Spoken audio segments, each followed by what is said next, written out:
E vá na manifestação. Então por quê? Por que que eu deveria... Primeiro, por que dia 12? Tem algum... É simbólico ou não é? Foda-se. Não é simbólico, a gente marcou com 3 meses de antecedência pra ser uma manifestação grande, pra gente ter tempo de organizar, pra ter tempo de divulgar. Aham. E a gente já imaginava que o Bolsonaro ia fazer uma 7 de setembro. E Entendi. vacina também, né? A gente olhou... Calendário da vacinação. Quando que o calendário da vacina... Porque qual foi o critério, né, das grandes democracias para começar a abrir as coisas? 50% da população, no mínimo, vacinada com 2 doses e 100% com uma. Então, a gente falou, quando que vai estar isso aqui? Se não me engano, dava dia 5 ou 6 de setembro aqui em São Paulo. A gente falou, então vamos fazer dia 12, que ainda tem margem de segurança, e ainda assim o calendário avançou. Então, estão fazendo com bastante segurança. Todos os adultos de São Paulo já estão vacinados pelo menos com a primeira dose, né? 100% com a primeira E e, a acho que minha- tá 60% com a segunda. Né? Ah, então... E a máscara? Já não era pra estar a gente tirando, então? Cara, A maior parte dos países desenvolvidos começaram a tirar mais ou menos nesse número. É, uma boa pergunta. seria legal, né? Já Israel tão tirou cansados, até né? um pouquinho antes, né? E, enfim. Mas então, me conta aí, me convençam aí que eu tenho que ir na Cara, basicamente é o seguinte, você tá feliz com a gasolina 7 conto, o dólar a esse preço, a bolsa Bom, eu ando de despencando. monociclo, então tô Bom, cagando não, pra eu tô analisar. bem puto. Mas, Tá puto. isso daí resolve alguma coisa? Opa, Resolve, opa. opa. Das últimas 2 vezes resolveu. Últimas 2 vezes que a gente fez o impeachment, caiu os juros, caiu a inflação, caiu o dólar. Senão a gente não tá nessa resol- situação, O quê? né? Não. A gente Claro poderia que tá, sim. a gente poderia estar pior. Na época da Dilma a gente pegou juros de dois dígitos, Só que é inflação muito de 2 difícil fazer dígitos. previsão dos cenários possíveis que poderiam ter acontecido caso não teria... Não é tanto não, cara. Sabe por quê? Se você... Cara, é a mesma coisa que eu falo assim, porra, eu vou morrer se eu me jogar do terceiro andar? Pode ser que não, mas com certeza tem uma chance grande de eu morrer e me machucar muito. É a mesma coisa com a nossa democracia. Poxa, É que eu não acho que é tão fácil de prever assim como Mas, cara, essa queda do prédio, tá ligado? Não, mas tipo assim, um presidente ficar ameaçando dar golpe de Estado dia após dia é bom para o dólar? Você não precisa ser nenhum economista saber que, cara, é terrível. Né? E não só isso, você vê a política econômica do Paulo Guedes, são erros atrás de erros. Não só erros honestos, tipo, puta, ele tentou fazer o certo e errou, mas erros de intenção também.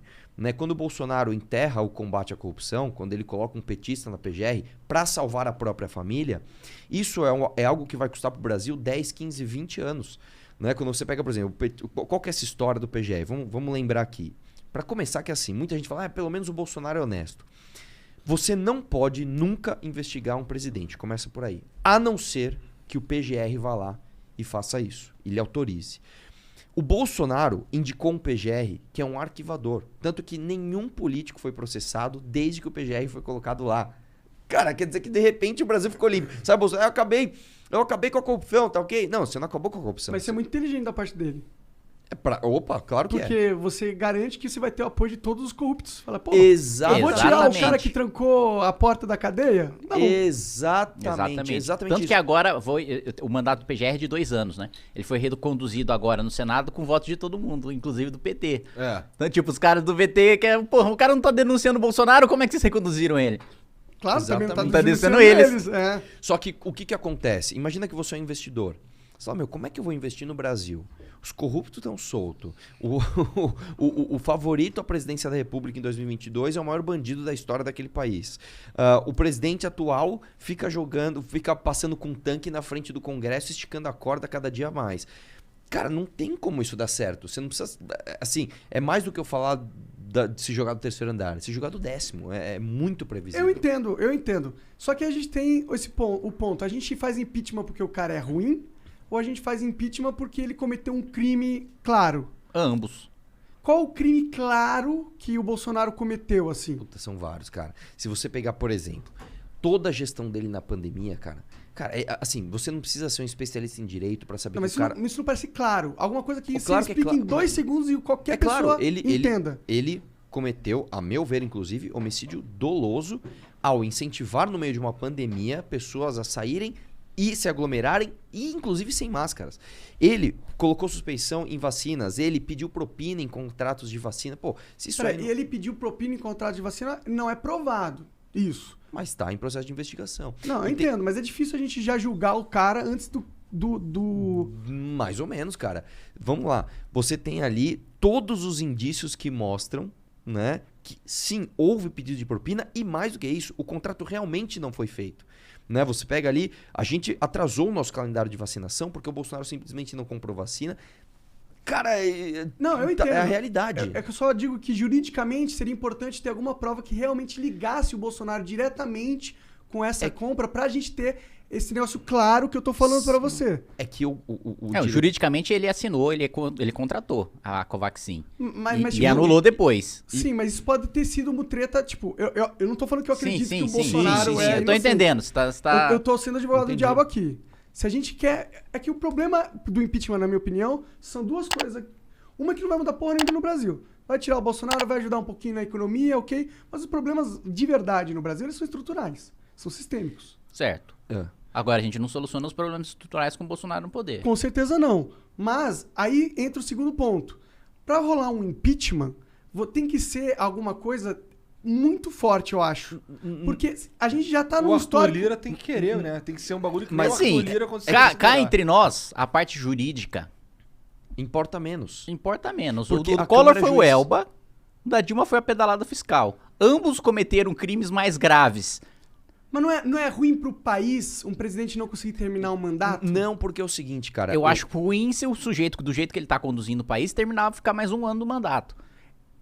Porque o que acontece, Monark? É que esse ano agora nada mais vai ser feito. Agora eles vão entrar em eleição. Não, cara, o pior ainda é nesse ano mesmo que eles vão começar a gastar mais e estourar mais. O Mourão, você acha que eles vão fazer alguma coisa? Claro, cara. Você acha? É porque, vamos lá, ninguém tá falando que o Bolsonaro é péssimo e o Mourão é maravilhoso. Não é isso. A questão é que você tem um presidente que não tem sequer a intenção de acertar.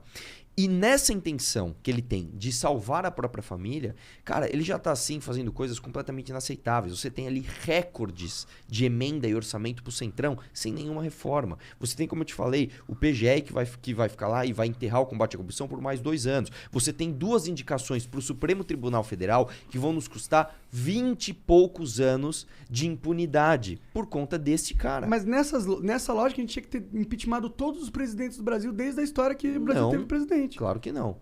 Não, de jeito nenhum. Será que todos os presidentes não fizeram conluios? Todos os presidentes não... Não, uma coisa é você fazer uma coalizão. Outra coisa, o que o Bolsonaro tá fazendo é o seguinte, eu acho que tem 2 problemas.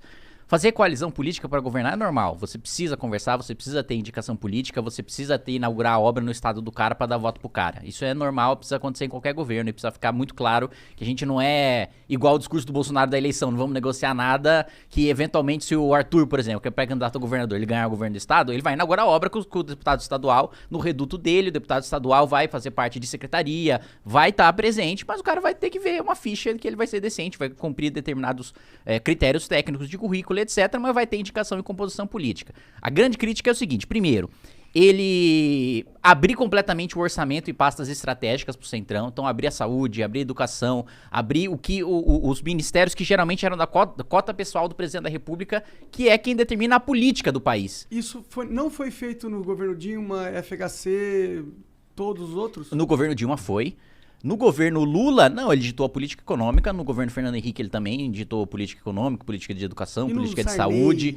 No governo Temer também, ele ditou política de educação, ditou política de saúde. O Bolsonaro, ele tá absolutamente... Assim, ele não tá governando. Claro. Essa é a grande realidade. Então, ele deu cargo de primeiro escalão e ele triplicou o que os outros presidentes davam para fazer articulação política. O Temer, com 3 vezes menos, aprovou 2 reformas e se livrou de 2 denúncias em plenário, que é caro você comprar o voto de um deputado na sua base parlamentar pra votar contra um presidente impopular. Mas não é foda que eles fazem isso dentro da lei? Com emendas e o caralho? Mas é que tá. Tem essa parte. Daí, aqui a gente tá falando da parte política, do desastre político do Bolsonaro. Eu sei, só que eu acho que pra população comprar o impeachment, posso estar falando merda aqui, tem que ter um negócio, tipo, se for um negócio do jogo, ele tá jogando o jogo de uma forma ruim, mas ele tá jogando o jogo. Por isso que eu acho que a última fala dele foi muito perigosa pra ele, e eu acho que é por isso que ele teve que voltar atrás, quando ele falou que não ia aceitar as cumprir decisão judicial do Alexandre Porque isso é um crime, claro, o presidente não pode se negar a aceitar uma decisão. Quando ele passa essa lei, essa barreira, aí a gente já entra num negócio que eu acho que o impeachment já é crível, que é difícil até do Arthur Lira não ignorar. É difícil ignorar, que não assim, tem como. Vamos entender o seguinte. Em primeiro lugar, processo de impeachment é um processo político. É muito importante deixar isso claro. Quem vai ser o juiz? A Câmara. A Câmara, quem tem lá? Os representantes da sociedade. Então, é importante deixar claro que o motivo jurídico, é claro que ele importa, mas importa menos. O motivo político, ele é sempre mais pesado e mais relevante do que o motivo jurídico. Esse é o primeiro ponto que a gente estava discutindo antes.